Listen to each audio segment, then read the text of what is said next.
안녕하세요, 제프리입니다. 오늘은 지난번 동영상들에 이어서 포켓몬스터 세계관의 뒷설정들을 마저 이야기해보려고 합니다. 그럼 즐겁게 감상해주세요. 지우의 엄마인 영자는 2층이 여관인 식당 마사라 하우스를 운영하고 17세에 포켓몬 친구의 표지를 장식했다고 하며 실은 트레이너를 하고 싶었지만 가게와 사토시를 위해서 꿈을 접었다?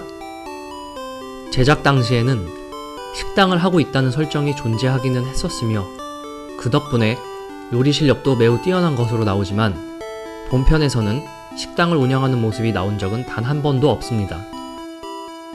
에이지 시절 아들 내미를 보러 달려와서 아무렇지도 않게 요리를 해주고 떠난 거라든가 마인맨과 같이 지내는 모습 등을 보면 그야말로 전업주부에 가까운 행적을 보입니다.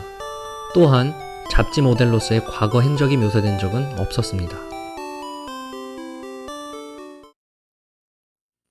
웅이의 모치는 체육관의 운영을 위해 9번이나 이혼과 재혼을 반복해서 21명의 형제가 있다?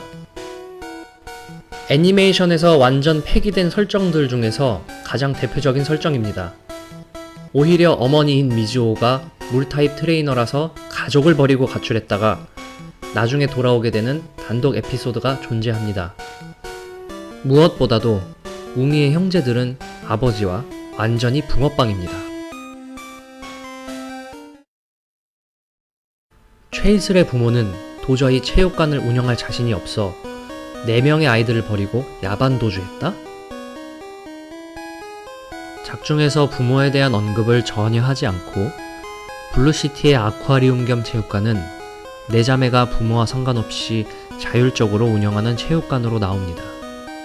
애초에 애니메이션의 설정에 따르면 굳이 포켓몬 트레이너가 되지 않아도 다른 포켓몬 관련 직종으로 충분히 밥벌이가 가능하고 당장 아쿠아리움으로서 생기는 부가 수입을 계산해 본다면 이런 식의 극단적인 비하인드 스토리는 필요가 없습니다.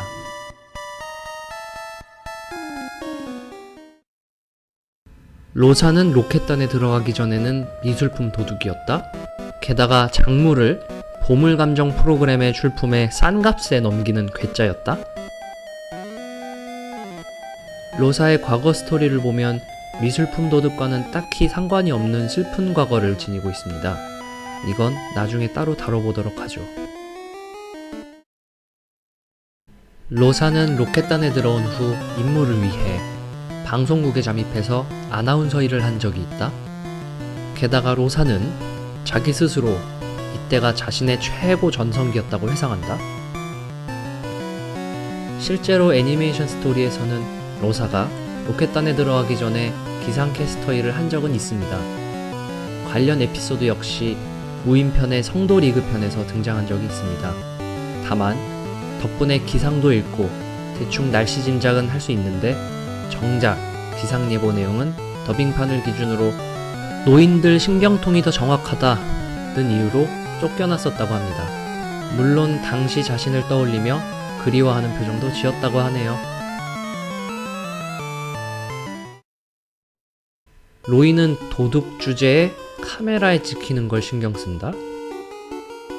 애니메이션의 스토리에서는 이렇다 할 어필 포인트가 따로 존재하지 않습니다. 초기 뱅크씬에서 장미꽃을 입에 물거나 손에 들고 다니긴 했지만 단순히 멋부리는 컨셉이었을 뿐이고 그나마도 제대로 부각되지는 않았습니다. 오히려 찍히는 걸 신경 쓰는 쪽은